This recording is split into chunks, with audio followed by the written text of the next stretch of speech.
Hello दोस्तों, आशा करता हूँ आप सब ठीक हो गए। दोस्तों, एक गांव रहता है। उस गांव में दो फ्रेंड रहते हैं। एक का नाम हकास रहता है और दूसरे का नाम एल।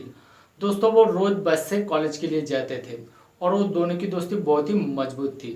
और वो जब भी वो स्टडी करते थे, पढ़ाई करते थे, वो साथ में बैठ के ही करते थे।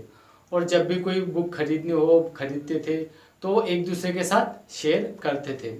और उनके मतलब एक दूसरे के घर में जब भी कोई काम करना हो या कुछ करना हो तो एक दूसरे के काम में भी वो हाथ बटाते थे। तो दोस्तों, आपको तो पता ही होगा कि किसी किसी को अच्छी बातें पसंद नहीं आती है। तो ठीक उसी तरह आकाश और एल के कॉलेज में उसके जो दूसरे जो स्टूडेंट रहते उनको इनकी दोस्ती पसंद नहीं आती है। मतलब इनके दोस्ती से वो बहुत ही जलते थे। तो दोस्तों, उसी कॉलेज में मतलब जो हकास रहता है उसकी एक गर्लफ्रेंड भी रहती है। तो दोस्तों, वो क्या करते हैं, हकास की और एल की दोस्ती को तोड़ने की वो प्लानिंग करते हैं। तो वो क्या करते हैं, जो हकास की जो गर्लफ्रेंड है उसको बोलते हैं कि एल तुझे कुछ नोट्स देने वाला है या तुझे वो बुला रहा है मिलने के लिए, उसे कुछ परेशानी है। तो ऐसे वो बहुत से बहानों से वो एल को और उसके हकास की गर्लफ्रेंड को मिलाते थे। और वहीं पे दूसरी ओर वो क्या करते थे, जो हकास रहता है उसको बताते कि देख, तेरा दोस्त तेरी गर्लफ्रेंड से कैसे बात करता है, चुप चुप कैसे मिलता है। ये सब मतलब उसके बारे एल के बारे में ऐसी बुराई बताते हैं हकास को। तो क्या होता है, फिर हकास के मन में एल के प्रति द्वेष निर्माण हो जाता है। तो क्या होता है, तो जो हकास रहता है तो वो एल से ठीक से बात नहीं करता है, उससे मिलता भी नहीं है। और उसकी कोई मदद करनी हो तो वो ठीक से उसकी मदद भी नहीं करता है। तो फिर उस एल को बाद में समझ में आता है कि यार, मेरा दोस्त मुझसे ऐसे क्यों बर्ताव कर रहा है, मुझसे ठीक से बात भी नहीं कर रहा है, मुझसे ज़्यादा मिलता भी नहीं है। तो वो एल हकास से पूछता है कि यार, तुझे क्या हो गया है, तू मुझसे ठीक से बात क्यों नहीं कर रहा है। तो फिर हकास बोलता है कि यार, मुझसे तेरे से बात नहीं करनी है, तो अच्छा नहीं है, मेरा पहले जैसा फ्रेंड नहीं है। ऐसे मतलब अलग अलग बातें वो उसे सुनाता है। और फाइनली बोल देता है कि यार, तेरी और मेरी दोस्ती आज से खत्म। तो ये सुनकर एल बिल्कुल शॉक हो जाता है और ये सब कहकर हकास वहाँ से निकल जाता है। दोस्तों, इस कहानी से हमें क्या समझ में आता है? दोस्तों, यही समझ में आता है कि हमारे जो रिश्तेदारी है, हमारे जो फ्रेंडशिप है, वो हमारे लाइफ में बहुत ही महत्वपूर्ण होती है। जब भी हमें कोई सुख हो दुख हो तो यही लोग हमारे लाइफ में बहुत ही महत्वपूर्ण हो जाते हैं। इनकी बहुत ही हमें आवश्यकता रहती है। मतलब ये लोग जो रिश्तेदारी रहती है, जो फ्रेंडशिप रहती है, ये हमारे जीने का एक बहुत बड़ा जरिया होता है।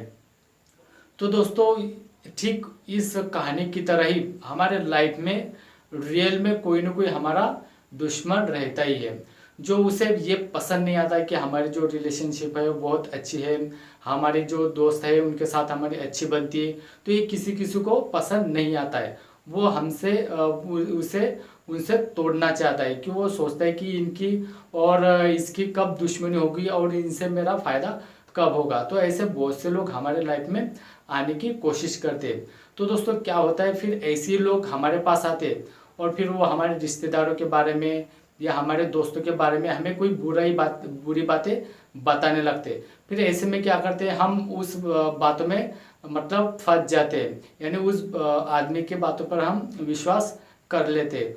और उसके बाद क्या होता है कि हम मतलब उस जो उसने जो बात बताई उसके बारे में कोई हम जानकारी निकालते नहीं है, वो उस आदमी ने वो सही बोला है या गलत बोला है। तो ऐसे में हम क्या करते हैं, उस रिश्तेदारों के पास जाते हैं या हमारे दोस्तों के पास जाते हैं कि भाई, तूने मेरे बारे में ऐसी कैसी गलत बात बताई, मैं तो ऐसा नहीं हूँ, ये ऐसा है वैसा है, मेरे बारे में तुम बुराई क्यों कर रहे ऐसे।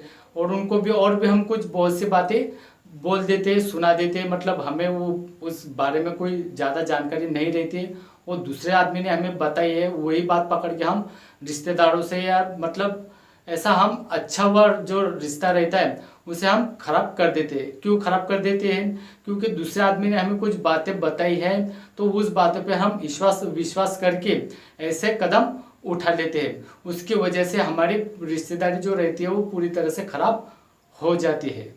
तो दोस्तों मैं आपको बताना चाहूँगा कि हमें ऐसे लोगों से बचकर रहना चाहिए।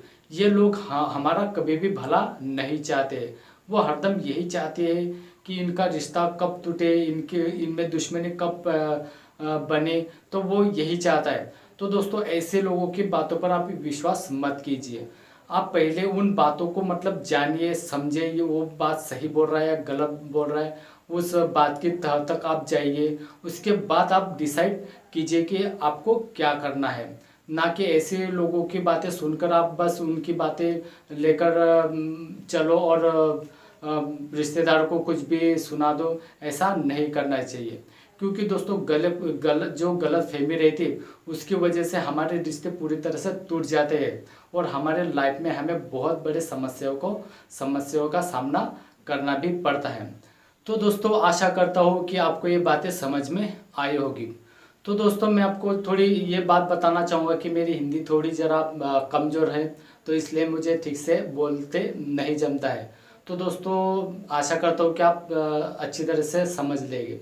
तो दोस्तों आशा करता हूँ कि ये वीडियो आपको ज़रूर पसंद आया होगा।